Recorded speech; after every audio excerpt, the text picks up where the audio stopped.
Ladies and gentlemen, hello, welcome to Mannerheim Line, another replay that was sent to my replays.wolst@yahoo.co.uk email when I asked for replays to commentate on and analyse. Haven't seen this replay, no idea what's going to happen, so I'm going to tell you what he did right, I'm going to tell you what he did wrong, what the enemy could have done better, and we'll talk a bit about the tank as well. Here in a Turtle Mach 1, which I gotta say, no one should play the Turtle Mark 1 when the TS5 exists. Anyone in the same ballpark there? I mean, the TS5 is just this, but better. Very few situations in which the Turtle 1 is better than a TS5. For example, gun performance, what you got? 8.82 rounds per minute, basically that was 6.52. You got 224 pen, 253 with AP, and 54 with HE. Doesn't even have the good British Hesh pen. It's so sad. But you got 330 alpha damage, which is novel, I guess. Bit lame compared to the 400 on the TS5. And as I say, HE shells aren't remarkable either. 54 pen with 430 alpha damage? Yeah. I mean, both have similar DPM at around the 20,000 mark. On this, you're looking at 0.36 accuracy, which isn't the best. It's not bad by any means, but paired with a 1.9 second aim time, you get a fairly reliable gun. And it is a gun that can depress 10 degrees, unlike on the TS5. We're talking about areas in which the Turtle might be just better than a TS5. Maybe we're going to see Wesley here find one of the only positions on any map where that is true, where it is demanded that you utilize all of your 10 degrees of gun depression found here in the Badger. And one thing that we can talk about while we're here is the armor profile, because it seems relevant right now. One thing you're going to really like is being on a slope that tilts the left side of your tank further down than your right, because your main weak spot, this cupola here, which is 76.2 millimeters of effective, well, not effective, of base armor, and about, I think, 140 effective, that is lower because we are tilted, so it'd be harder for the enemy to hit. How lovely. And you can see the gun traversing here. We've got 20 degrees of gun arc to the left and right. One of the other areas where this thing is actually better than the TS5, because the TS5 only has 10 to the left and 10 to the right, given a total of 20, whereas here we got a total of 40. It allows you to be a tad more flexible in the slow, hulking behemoth of a vehicle. Now, if we look at the front of this, what do we got for armor profile? 254, and then 101.6, and then 76.2. That's the on-paper armor. However, you've got 152 millimeters of armor on both the upper and lower plate, 152.4. The upper plate effectiveness here is about 220, so if you're in a tier 9 tank with about 250 millimeters of pen, just shoot straight in the upper plate, your pen, most of the time. Upper plate effective, as I say, 220. Lower plate effective, 190. So lower plate is a significant weak spot. One other thing we should be aware of, although looking at the enemy team, the only tank about which it could be relevant is a 152mm gun, from the Balsic 150mm gun even. That is the roof of this tank. It is 44.5 millimeters of effective armor. What that means is that it's going to take somewhere around 130 something millimeter gun to overmatch. So most guns at this tier aren't going to overmatch, but if you get a 152 millimeter gun or 150 millimeter gun shooting at you, they can shoot anywhere on the top and overmatch and pen immediately. So that's not nice. But you know what is nice? Being in this position in a Badger. Although that cupola is going to be troublesome. And now let's talk about an area where the Turtle is it's shocking. It really is shocking. Shell travel time. The standard AP shells on this tank travel at 792 meters per second. is awful. And you're seeing APCR working with 253mm of pen going from the O hole here. But the APCR has 991. 991 meters per second. To put that in perspective of how bad that is, compared to the TS5 again. TS5, one of its major benefits, it gets heat shells as premium with 300mm of pen. They travel at 1050. Whereas APCR shells on this tank travel at 991. I don't understand why a heat shell from the same tier TD is traveling way faster than I don't understand. But this is beautiful. This is a beautiful situation. Ferdinand. Oh, if we're talking about old meta TDs or TDs that you shouldn't play, the good old turd in hand based on the hull of the Tiger P and featuring the same irrelevancy in the current meta of the game. Now, it seems irrelevant, given the current situation, to talk about mobility in this circumstance, but you've got 24, that is the side weak spot of the Ferdinand, or the Tiger P. He just shot there, beautiful, beautiful targeting. And is he going to see it again? Doesn't look like it. But you got 20 forward, odd pen there, 20 forward, 10 in reverse. And I apologise for any of you superstitious people, but you've got a horsepower per turn ratio of 13.33 on the Turtle Mark 1. But on the plus side, he's utilising improved hardening because he's got 1,540 hit points and we have a base hit point value of 1,400. Hey, guess how many hit points the TS5 has? 1,500. Because it's just better in every single capacity that matters.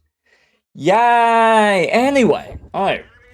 So yeah, I mean, 1,400 hit points isn't bad, it's just that the TS5 is better. I swear, this is not an ad for a TS5, I want to tell you that much.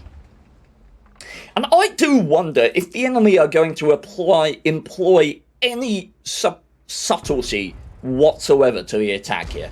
I have stated time and time again how you should not attack this flank.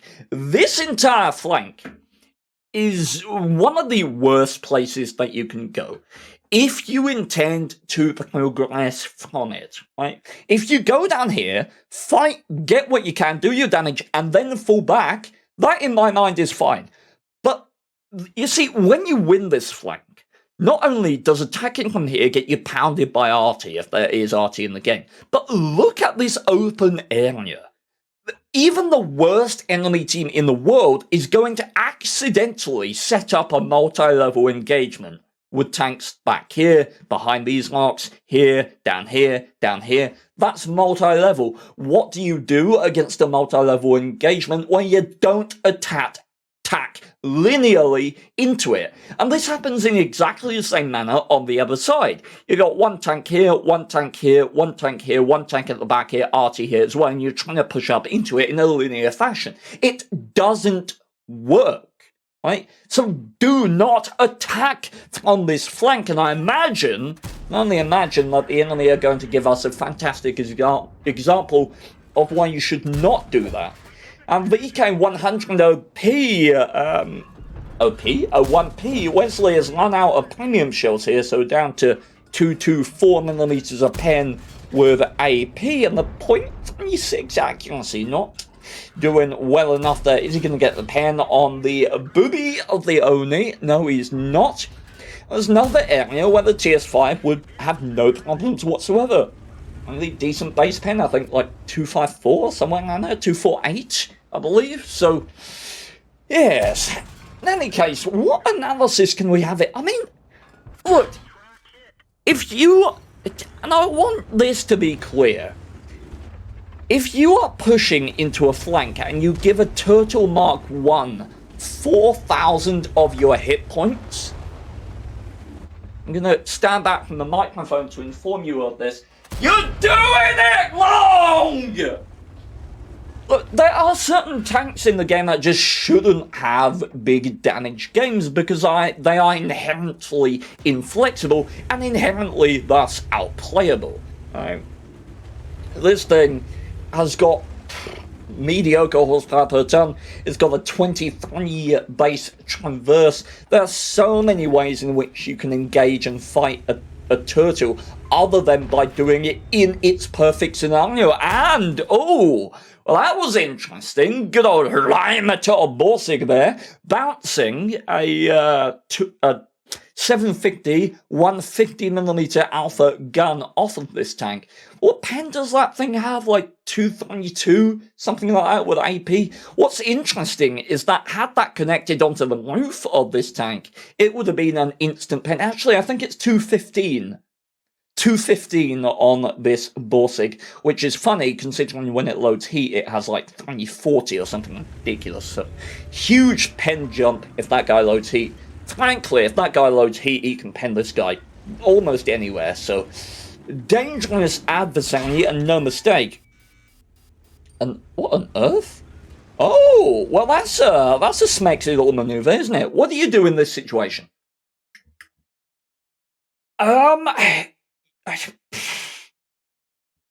You go forward. You go forward at this point.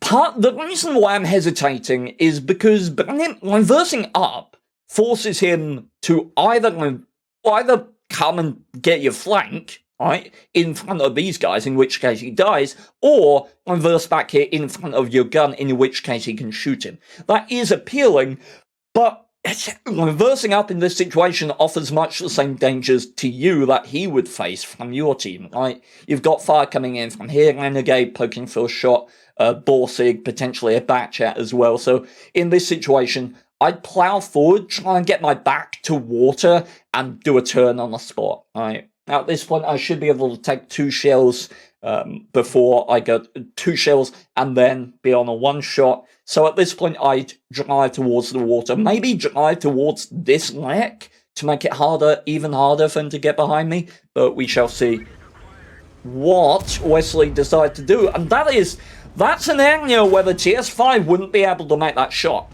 right? It looks like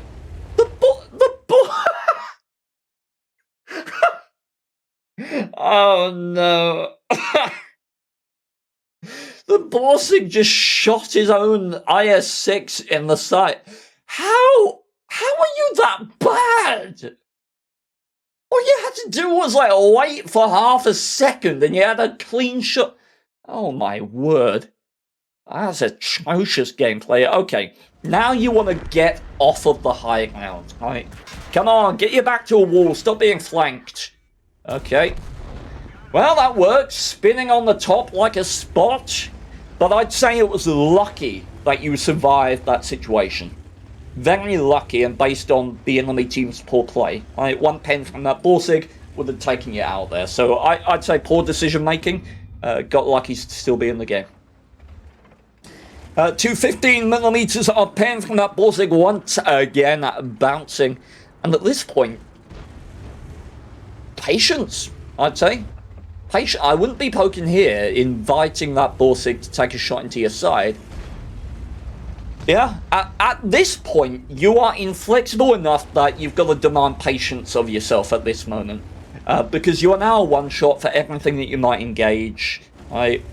Poking up here is so dangerous because of the flank of the Borsig and your Cupola natural weak spot anyhow. And I'd be so reluctant to make a play here. I mean, look, if this guy loads heat, he's just gonna... I don't know why he's firing AP at the superstructure. I guess he's aiming at the Cupola, but honestly, if you load heat, I mean, you can even pen here with heat on the Borsig, to be honest. You can pen the upper plate easy as hell. So, yeah, if he loaded the heat, that's an easy kill secure. But on the plus side... Thank you, Mr. Borsig, for putting us up to over 5,000 damage blocked. Makes our little scoreboard down the bottom there seem very, very neat indeed. HE shells are being loaded here, 54mm of pen, 430 average damage. My word, that is skyrocketing the DPM of this vehicle. And I gotta say, question for you, chat. Question. If the Turtle Mark 1 had 120, if it had Tortoise HE, right, with just a little less alpha damage, let's say maybe, I don't know, 450 alpha, 450, 120 base pen. Borsig's dead on the flank now, so you can think about being aggressive. If it had really good HE, does it compete with the TS5 anymore? And imagine Ian in my comment section saying, no, doesn't matter. And to be fair to him, he's probably right, but I'm curious as to how you guys would feel about the comparison between the two tanks if... What the hell was that? Another nice kill. 3 kills in total, but with 5.8k damage. Only 3 kills seems a bit odd. Bounces off the Renegade's cupola here, and the Renegade being so low below the Badger here, he's barely even going to be able to see the 76.2mm cupola, even if he can see it at all. So at this point, you're absolutely correct to be aggressive here. I really don't think the Renegade has much chance of making an engagement with you in this circumstance. So yeah, I'd be pressuring. Although it looks like the gun depression isn't quite allowing the shot that you want. It's so close. So close. Oh, looks like we're going to have a exciting ending. He's trying to work his way out. I doubt that will go well. One more shot to put you over 6.2k at the end. Very, very nice. Honestly, a gift. Gift wrapped by the enemy team. There was nothing done in this game that was remarkable by any stretch of the imagination. It was putting a tank that is designed for a very specific purpose in a position where it could fulfill that very specific purpose, and having an enemy team not appreciating that specific purpose and playing right into your hands. But still, wonderful game. No doubt an ace tanker. Let's see the post-battle. Righty-ho, here we go, Mannheim Line or Arctic Region, a lovely steel wool. Borsig helped us out with that with his unwillingness to fire heat shells. In fact, just for fun, let's see what the Borsig would have been able to do to this turtle with heat.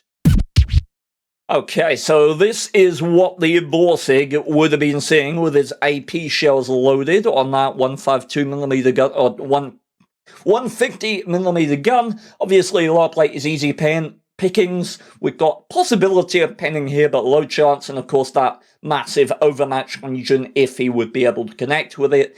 In game, there's no way he could have made that shot simply because the turtle was always looking like this, so no overmatch possible there. But I am guessing here that we're going to see a huge distinction once I switch this to heat. I haven't seen this yet. I'm going to keep this in, even if it makes me eat my own words. But let's have a look. Oh my! Yeah, that is what I was expecting. Oh, yeah, that's even the gunman there though. Oh my lord. Wow, okay, yeah. I mean, I knew, but god damn, man.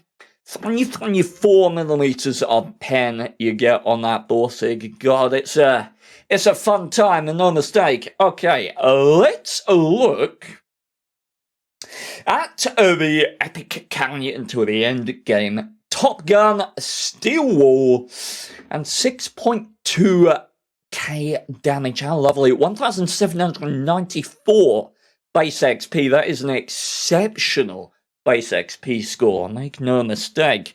And barely travelled over a kilometre. The amount that the enemy team fed to him was just absolutely astounding in this game. Really poor play by the enemy, no subtlety, no adaptiveness to their attack, just a completely linear approach into a flank that is inherently hostile against linear approaches. Nice profit, nothing much else to say. Do share your thoughts on the comparison between the TS5 and the Turtle Mark 1. I'm pretty sure I've made my points known that I'd like to hear your opinions as well. Thank you so much. If you'd like me to take a look at your LannyPlay, send it to lannyplays.wurst@yahoo.co.uk and I'll take a look. Thank you very much. Farewell. Peabody, cheers from Germany, man. Thought I'd hide a couple silly verses, my friend. He is a nice guy like Ned Flanders, but wielding a band hammer that make viewers feel him like a gang member, yeah. You better never ever shoot versus the man, cause that's a jerk of his hand, hence you're a permanent ban, yep. Like in a roleplay game, you wield a dagger but get smashed.